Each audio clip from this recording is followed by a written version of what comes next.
listening to Our World, Our Power here with Lady Pauline and our Honorable Mayor and my co host, Mr. Glenn Greenwich of the Suffolk Boulevard bid.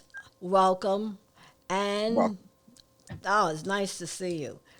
And I have here Cedric Dew, the Executive Director of the YMCA here in Jamaica, Queens. How are you guys doing? doing great, doing great.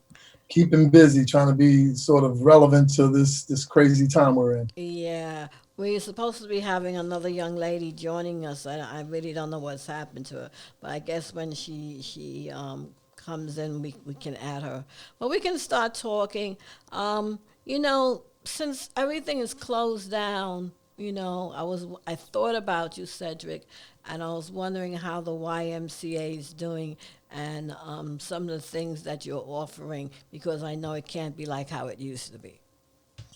Yeah, I mean, this was quite a experience for us with COVID-19. The first thing that when the mayor's decision to close down all health and fitness clubs, that affected us adversely. We were told basically that we should figure out how to respect the social distancing factors and things of that nature. And so we've since gone to fundamentally a transitional housing program, which still continues to function, a virtual after school program, and virtual fitness classes through our Healthy Lifestyles division. So that's pretty much how we're operating right now. And we've been, conducting classes and yoga and exercise. We're also doing a lot of reaching out to our membership. We have our membership divisions that are still active, and they're reaching out to our membership to make sure that folks are okay because a lot of our members, they become very close, and so they're concerned about each other. Yes, So that's I also see. I see right now we have been joined by Destiny Hamilton from Life Camp. Welcome to our world. Thank you. Uh, Thank you, everyone, for having me. yeah, how are you doing, dear? I'm good, and you all?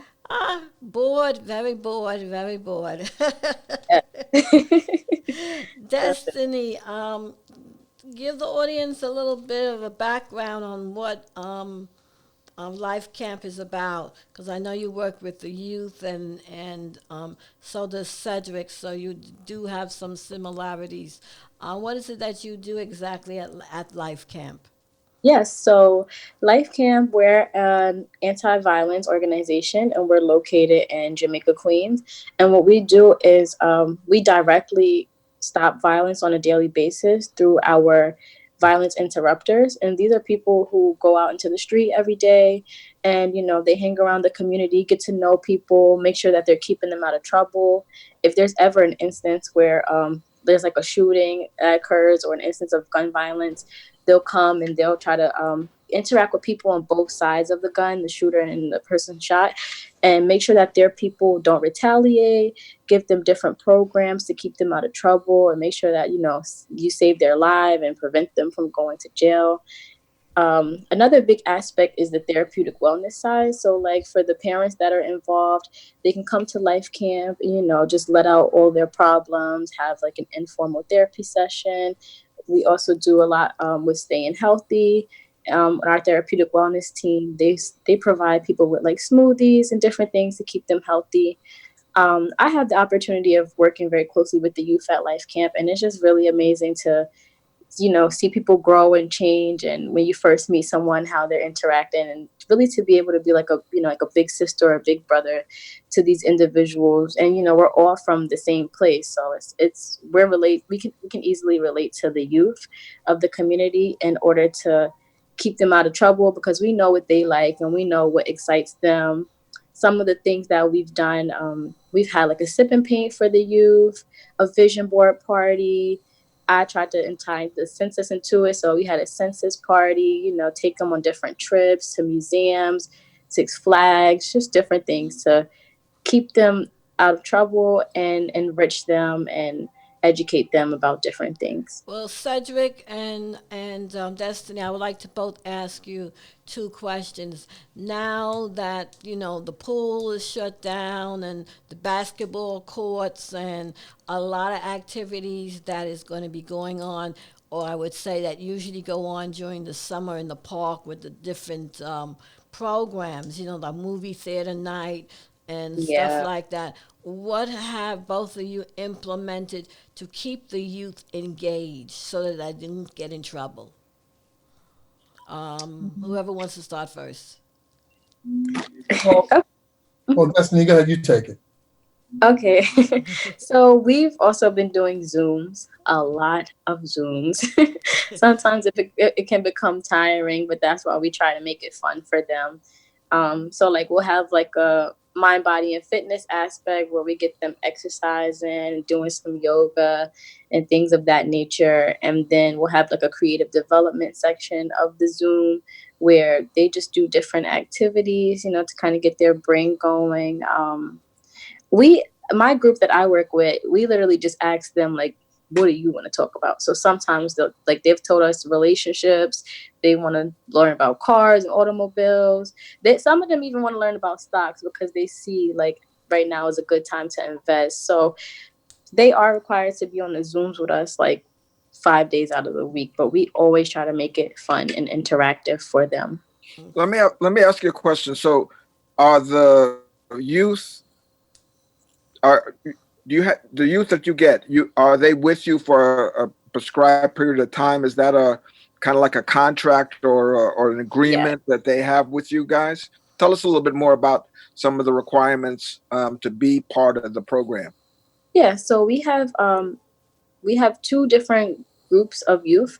We have like an emergency youth group, and those are the kids that we're trying to keep out of trouble because we know that they've, directly been involved with like an act of violence. So we have those youth, and they come to our program, by like recommendation, and we offer them these classes and they receive a stipend in return. And then we have our youth leadership. So these are the kids that are kind of already in school, but they just need that extra push to kind of get them going and get them on the right track. Those youth, a lot of them have come from summer youth and work, learn, grow. And then we just continue to stay with them throughout the rest of the year to make sure that they are like fully getting all the attention that they need. But we are working on having more virtual platforms that are just like open to everyone. Some of the things that we've done already that are open to everyone is our healing through laughter. So every Friday we have comedians come on our social media pages, and now we're doing it in a Zoom platform as well. And it's just a way to, you know, alleviate some stress and pain while we're all at home. And the comedians, they're usually funny. Yeah, they are funny. I like the comedians. So that's one of the things that we do. We also go live on Instagram and Facebook every day at 6 p.m. And the youth, they engage in that a lot as well. But yeah, the groups that we have, most of them are like by recommendation because we know what they've been going through, or like summer youth and work, learn, grow.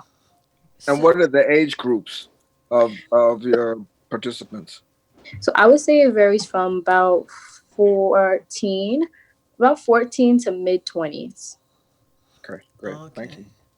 And Cedric, tell me what are you doing right now? Being, I know some of the programs are not in existence because of the coronavirus. So tell me a little bit about what are you doing? I know you mentioned earlier about distant learning and so forth. Can you go Yeah, into that?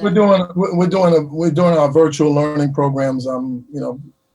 Before this virus, we were servicing about 800 kids a day at our 5 after school programs. And so what we've done is created links for those young people.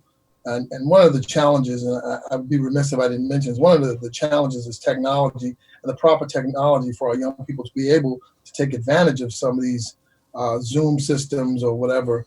But those who can tap in, and what our instructors are doing is providing instructional classes in various arts and crafts, because a lot of our population is the younger population. I mean, we serve 4 public schools, PS40, PS48, 26, and then we have a beacon program. And so most of the kids are the younger kids. We're also in IS 59 for our middle schoolers, and that's more leadership and college readiness and high school readiness. And so we're providing virtual programs that continue the work we've already been doing with that population, giving them information on what they should be doing to stay, ready, because this isn't going to go on forever. And so we want our kids to be optimistic, but we also want them to be involved in some programs, such as, like I said, arts and crafts or some personalized learnings, and having them continue to grow. So those are some things that we're doing. Okay. Uh, Oh, uh, go ahead, Glenn. so what would you say is your percentage of young people versus adults that you service in at your location? At our location, we say we serve primarily youth, because that is the population. I mean, we have adult membership somewhere about 1,500, but we serve well over 7,000 young people annually. But with the pool closed, with the basketball courts closed, with youngsters not being able to participate in martial arts or participate in some of the other programs, that number significantly drops down to just the young people that we have in our after-school programs. Okay. Got it. I wanted to mention something that I know it's coming up when people are talking about, and that is the census. How are you getting the messages out to the young people? Both for Well, both of you. I mean, I'll start on that one. The YMCA has an active census get out to be to the count program. Young lady by the name of Tawana Ham is actually heading up, and she's what's called a census captain for the Oh, YMCA. I know Tawana. Me and her are good friends. Absolutely. So she is our census captain for the Jamaica Queens area. She's done a series of webinars with our local public officials. We're out in the streets. We're talking to folks and reaching out by phone. We have a campaign of mailing, as well as our social media platform, to remind folks that they need to be counted, because in this time when folks are so focused on this COVID virus, it is imperative that we not forget about things like the census and registering to vote. So both of those things are very important for us right now. Destiny, how are you doing about going about getting the young people involved? Yes, so Life Camp Inc. We're actually a part of the CUNY Complete Count Fund. We were actually received funding for that to help spread the word about the census. So as I mentioned before, we had a census peace party, and that was basically a fun interactive day where the youth could learn about the census and learn about how exactly they can go home to their parents and try to get them to fill it out. In addition to that, since we've been working remotely, we've also been having webinars. We started it in April. Yeah, April was the first month that we started our webinars. So the first one was about census and mental health, and the youth, they got on there. It was a really good discussion. The one we previously had was census and youth recreation. So we had various youth from programs come onto the call. We had a kudos youth program, some NAACP people, and it was just nice to hear the youth learn about like why they want funding for their various programs. And we kind of just tied that in and made it very personal. Like, if your parents don't complete the census, that's less money in our community, which ultimately means less money for the programs that you like. So you have to tell your parents, if they care about you, then they have to fill it out so we can keep funding in our community. And then next week, we're having a census music week. So we got a bunch of local artists. We have two singers. We have a gentleman doing a spoken word, and then we have four rappers from our community. And they're all tying the census and their community into their various forms of art. And we're going to air that on like all of our social media pages. We're going to have like a rap cipher on IG Live next Friday, and they're all going to come on and just rap about their community and why they love their community, as we tie the census into it and try to get everyone to fill it out. Because as we know, our numbers are low right now. Yes. Glenn, what do you all do as far as the Southern bid, as far as getting people come out and see about the census and voting and so forth and so forth. Well, Especially, we're, this is a difficult time. yeah, we're in partnership with A Better New York, Okay. ABNY.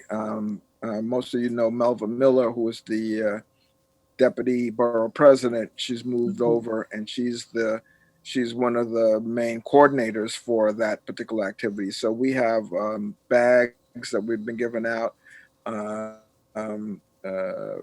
various kinds of communication. We send it out to the businesses to let them know how important it is. You know, I think the census is one of the most important things that we do, because not only are we talking about services, but we're talking about elected officials, congressional districts.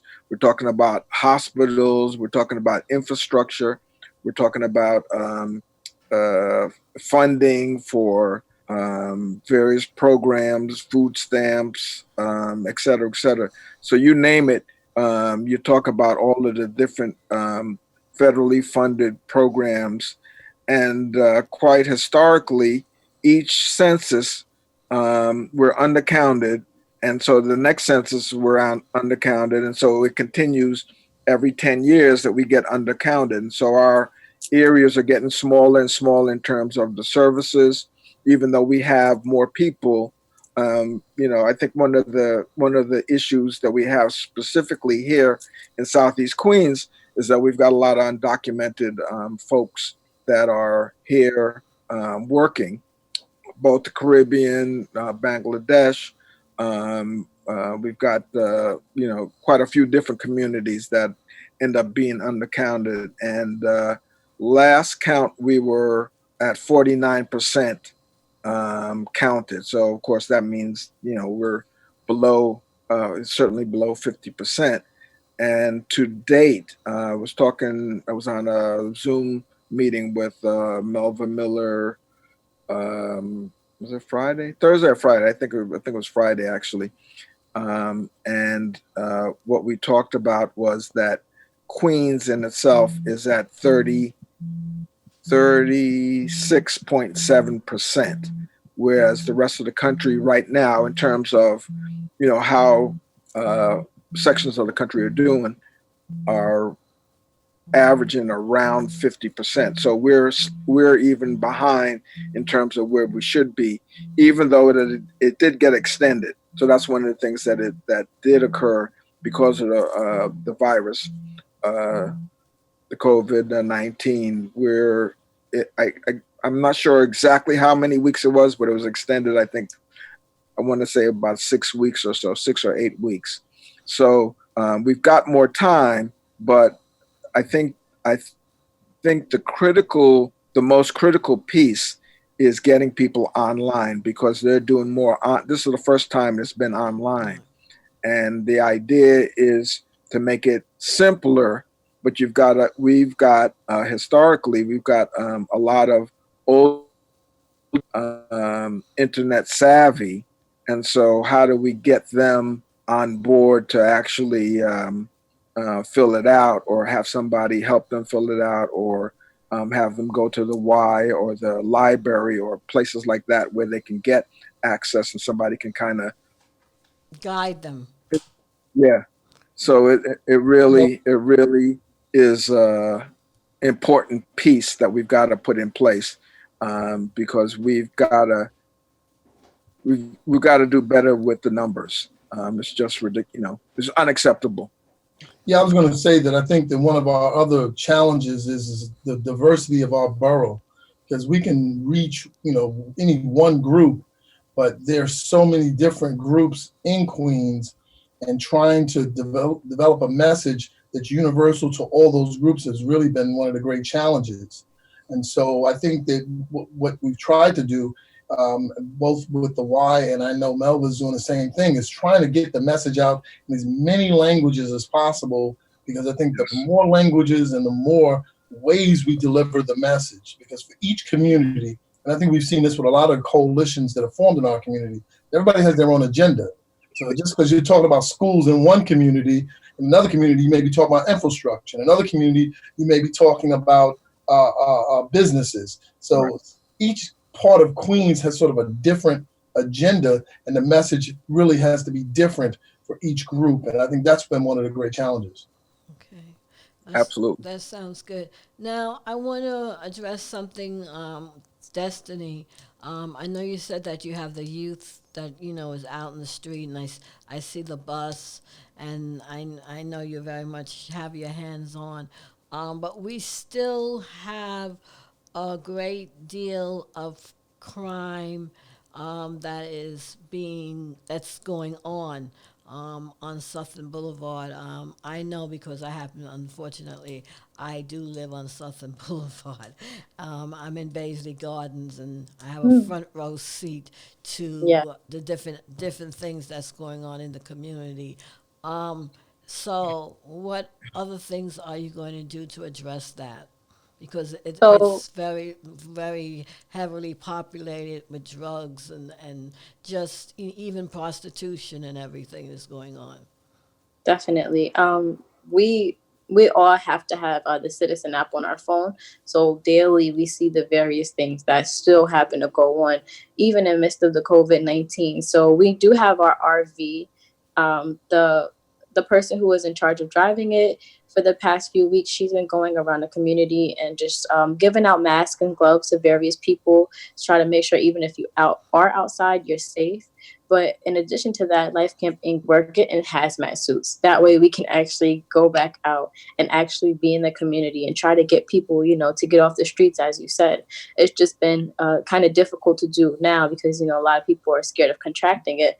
But once we receive the hazmat suits, we'll be able to really go out into the community and go back on Sutphin Boulevard and try to get people to go back and stay in the house just so they can save their lives and not only from the corona but just from the various dangers, as you said, are going on right now.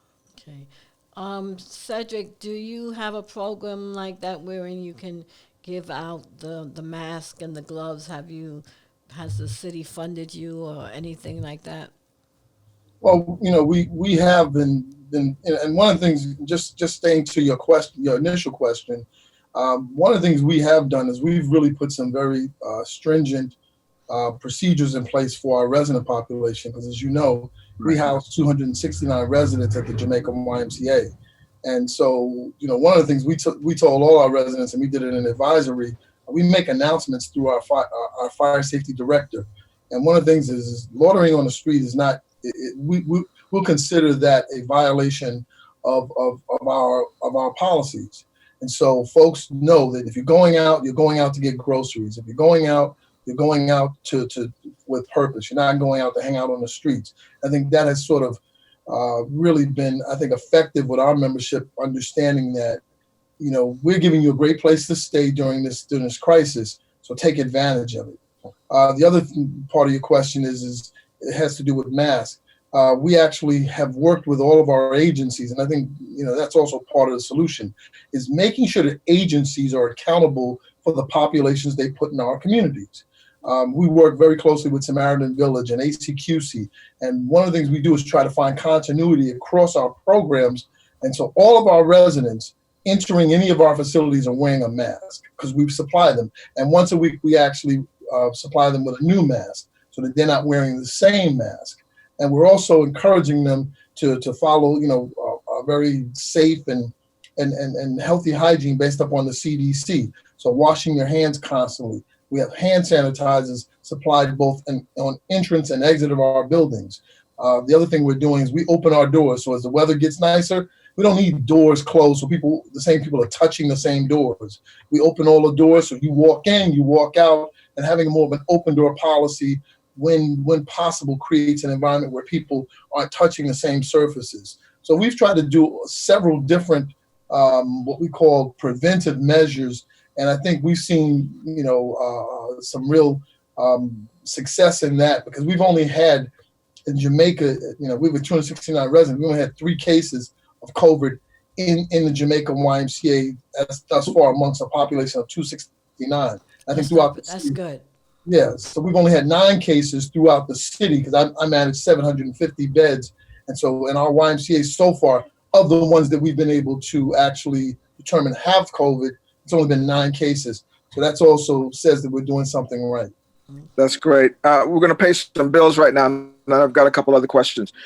So, a couple of our sponsors that we're working with, the law firm of Stephen G. James and Associates, located at 8766 Sutphin Boulevard, at 646-905-9000. That's 646-905-9000.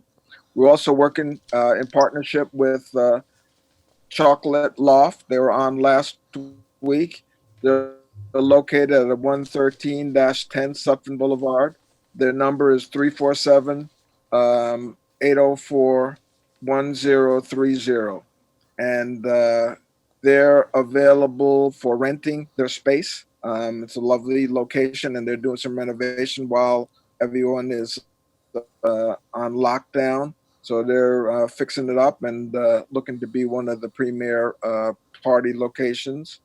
TMI, our partners are located at 917-204-1658. They can be reached there. They support businesses in um, loans and grants and different things. So they're looking to support people in expanding their businesses. And then, last but not least, Henry's Carrot Cake. And if you haven't had one, you're missing out. He's located at the food court right off of Jamaica Avenue on 160th Street. And his number is 718-262-8119. So those are our sponsors. Please, if you have their need of their services, please check them out. And before Um, we get started again, I would like to say that you're listening to Our World Power. We're on Caribbean Buzz. You can also hear us on Spotify, iTunes, iHeartRadio, Roku. And don't forget to follow us on Facebook, Instagram, and see us on our YouTube page. So let's continue this conversation. and don't forget EAJ 1023 radio, Oh, that's true. That's very true. And didn't you say Apple? We're on Apple now? Apple TV. Apple TV. All right. So hopefully I haven't left anybody out. Great. So, obviously with some of the challenges that are going forward, the conversation about the beaches not being open and so on and so forth. Um, Eventually this is going to open back up. Are there any new or things that you're looking at in order to get the people back on board and get them back involved? Because I know any kind of lull in a pattern kind of changes folks. And so how are you looking to get folks back re-engaged at the YMCA? And then I'll come back to you, Destiny. I have you the same question. Well, Cedric? I think part of it is staying true to our virtual format because we believe that format not only is going to be relevant during this crisis, but it's also going to be an important technological move for the YMCA after this is over with, because more and more people are staying home but do want to stay connected. And so we do see the virtual platform as one means of that. We want to be part of the healing process of Jamaica Queens as well. And so we're looking to have some conversation with New York City Health and Hospitals, which we have a partnership with, to begin to track people who've gone through the COVID virus, recovered from it, and now need to get back healthy. Because healthy doesn't mean that I'm not sick anymore. Healthy means that I'm building up my resistance. I'm exercising. I'm actively involved. And so we want to really have folks come back and be a part of it. And you don't have to wait until the doors reopen. We can start that process now. And so that's what we're encouraging people to do. But we're also going to stay very engaged with our young people, because we believe that they need to know that the Y is still there for them, that we're going to be there in virtual programming. And I think the other most important thing, Glenn, is that we want to establish partnerships now, because there are a lot of agencies out here. We're going to need each other more than we ever did before. Yes. I mean, the resources, the economics of all of the nonprofits will be and have been devastated by this crisis. And so by us partnering together, finding those dynamics that work best for us across the board and seeing how we can work cooperatively to make a difference is going to help all of us. Another quick question. Are you looking at or have any programs in place right now to give people nutritional guidance and eating healthy kinds of habits and anything in those lines? Yeah, I mean, primarily through our Silver Sneaker program, particularly which targets older adults and people with preconditions. We've been working with our health providers to provide those kinds of services, and also to make sure people are staying active, because older adults have unique issues in the form of they can't exercise. You know, when you see the Pelotons and folks like that, they're not exercising like that. They're exercising. You know, how do you exercise sitting in a chair? How do you exercise with light, soft, gentle exercises? How do you exercise just in your natural movements of your day? And we have great instructors that are providing those kinds of daily trainings in our fitness webinars that we're doing on a daily basis. And any thoughts about providing that or a similar service for the younger folks, because so that they're aware of the fast food Yeah. and the difference between fresh and fast and so forth, and growing your own. You talked about growing your garden offline. Working in the backyard. Are there any programs online to show kids how to grow things and maybe even have a vegetable garden or herb garden in their backyard?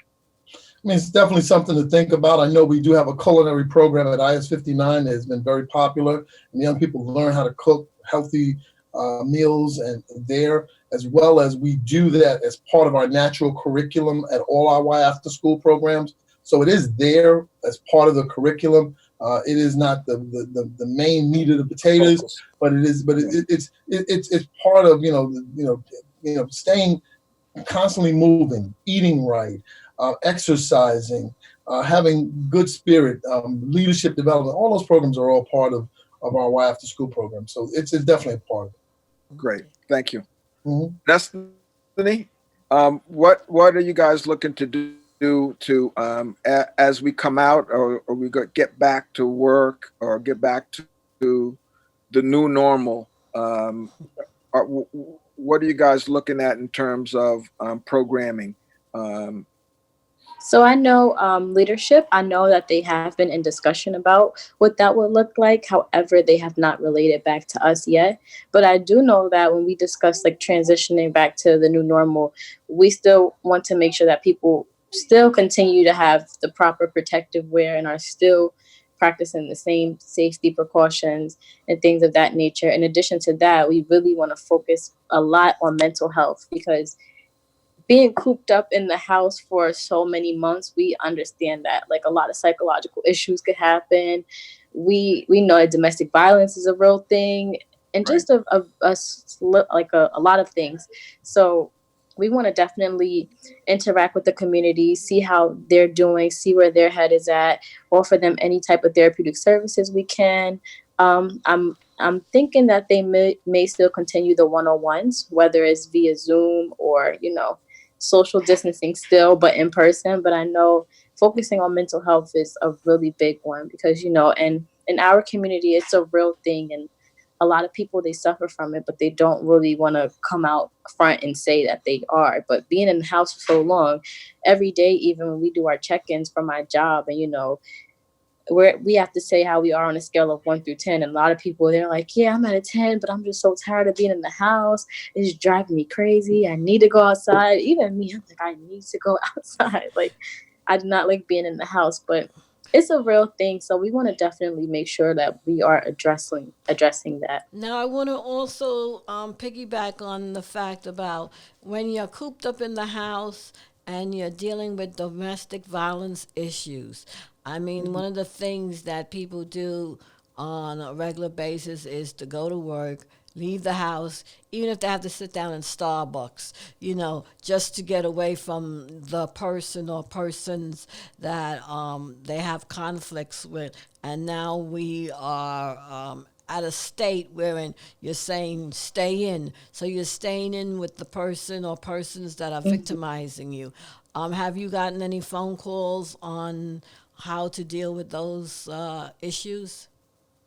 So I know some of the other CMS sites, the crisis management system, which is comprises of like about 22 different programs like Life Camp Inc. Some of them deal directly with domestic violence. So if there's ever a situation like that, we will refer them to one of their sites, like Street Corners Solutions and Rise. Those are two really good programs that focus on domestic violence, or domestic violence is one of their components. So we did have them on our Instagram live last week. We had Rise on our Instagram live, and we were just asking them, like, give us some advice for people who are at home right now and are dealing with domestic violence. And they kind of shed a light on the fact that it doesn't have to just be male and female. It could be a parent and a child. That's also domestic violence. And they were just giving different safe ways to express to the person that what they're doing is hurting you. And then they even have a hotline. So they gave information about that on our Instagram live. So we just want to keep having them come in and speak to different people and give them advice about what they can do and how to kind of cope with domestic violence while being at home for so long. Glenn, I know you the mayor of Southern Boulevard.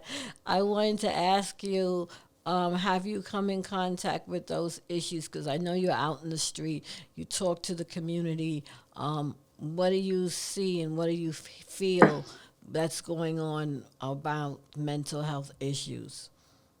Well, we work with a couple of there are actually a couple of agencies right on Sutphen that TSI is one of the areas that actually specifically deal with mental health, and so we refer people to that location if they've got issues.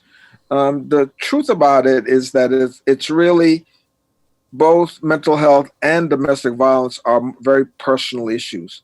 So most of the time, unless I've got a relationship with that person, they're not really going to talk about, or if I've seen them at over at TSI or something, um, then I can strike up a conversation.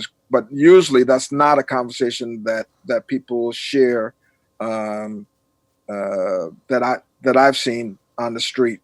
However, I think that it is an area that is always been, I'm going to say, one that's been more hidden than others, in especially in our community. And I think the mental health and domestic violence are two of those areas that are, again, as I said, very very personal, and people don't share. But we work with agencies to make sure that that's that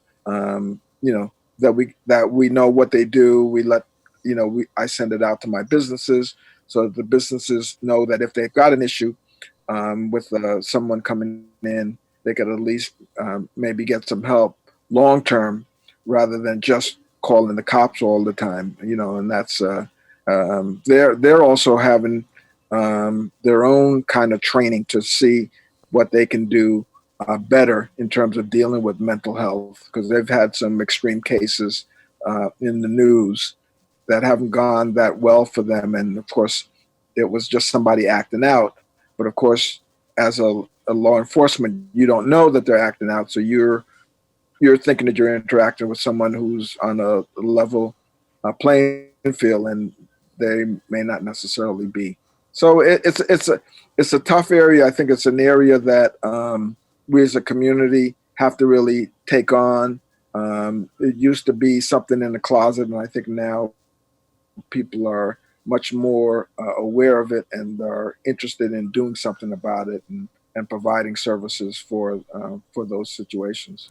And Glenn, while I have you and we're talking, can you give some people some information about the check that's supposed to be coming in the mail, the 1,200, and does it mean that senior citizens are entitled to it? Because some senior citizens do not pay taxes. So one of the things that I had found out through people calling me and saying that they have SSD, you know, and they do not pay taxes. So does that mean that they don't get the financial assistance that they still need? And Well, let me first qualify it and say that I'm not a tax expert, I got mine. but and people, as I understand it, regardless if you pay taxes or not, you're entitled to it. Is what I understand. okay, I understand that that the initial ones have come through if you've got direct deposit, and so those seem to be being handled earlier. The other part is if you're going to get it in the mail, if it's come through the mail, then it may take several weeks to come. But as I understand it, it's supposed to be given out whether you're on disability, or your SSI, whatever the situation is. You should be getting a tax check. okay. Cedric, have you had to deal with that with your clients? Have they been asking you about um, the reimbursement that they're supposed to be getting?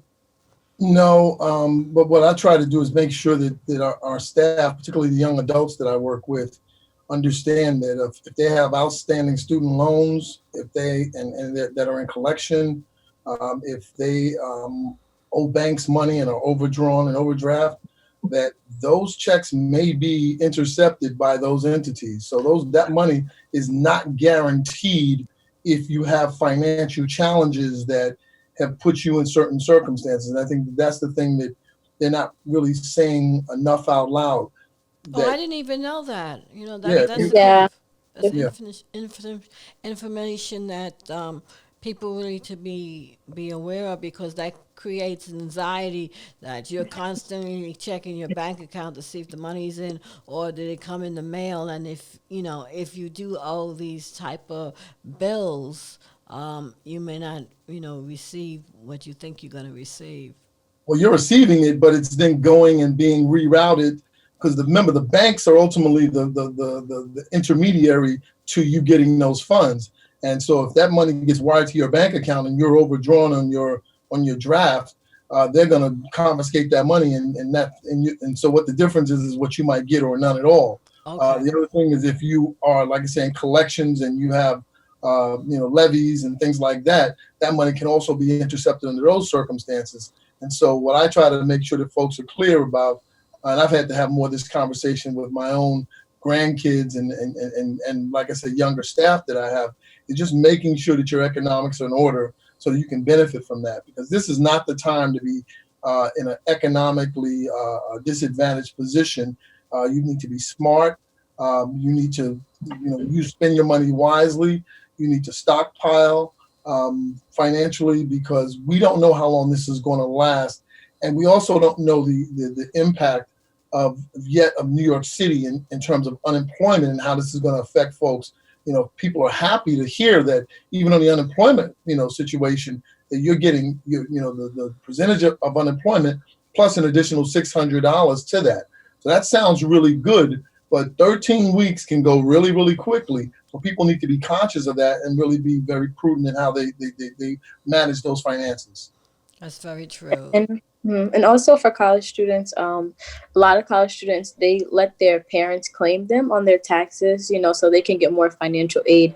And I've actually had a friend of mine, her parents claimed her for 2018 and 2019, so she did not get her stimulus check. I think for a lot of people, it depends on whether you file taxes or not. But for senior citizens and like disabled people, that should not even be a question. Like, as you said, they need their money. So they should definitely get it regardless. But I know, like, as he said, for young people who've taken out loans or they've let their parents claim them for tax purposes for school, they also are exempt from getting it. I'm very. And also including that if you're delinquent in child support.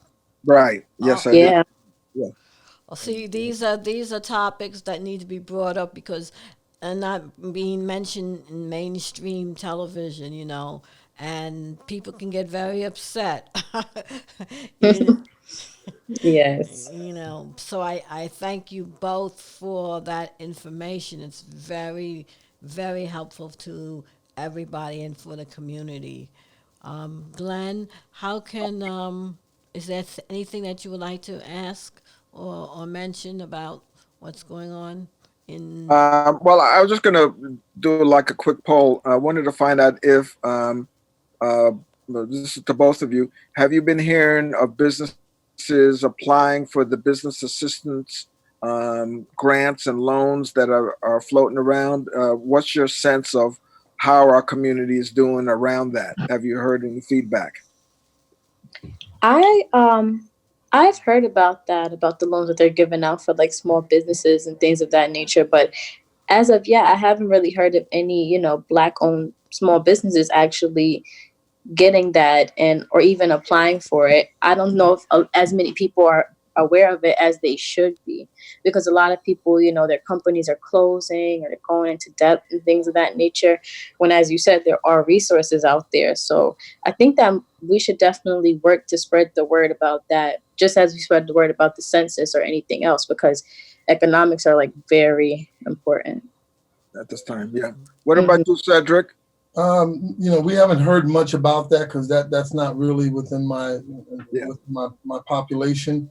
But I can tell you that I'm really sending out all my prayers and blessings to all of the nonprofits that are out here that are going to really, really feel the pinch of this because of the funding and how the streams of fundings are going to change and affect so many of us. To organizations like Life Camp, YMCA, Boys and Girls Clubs, and all the other many organizations out here that provide a service that, we've been talking a lot about essential staff and essential employees. We're all essential in our own right because, every day between 3 and 7 p.m., all those kids who are out there in the streets who need someplace to go, organizations like ours provide those spaces and those places.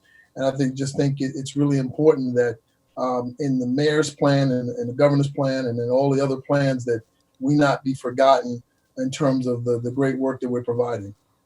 Yeah, you're absolutely right because it's going to take it's going to take, as you said, the partnerships to really get us back on track because it's going to be an uphill battle. It's not going to be easy Mhm. to get back, and it's going to take some time. And for a lot of businesses, we had the employee retention program that was by Small Business Services New York City wide. That funding has ended. They ran out of money with that.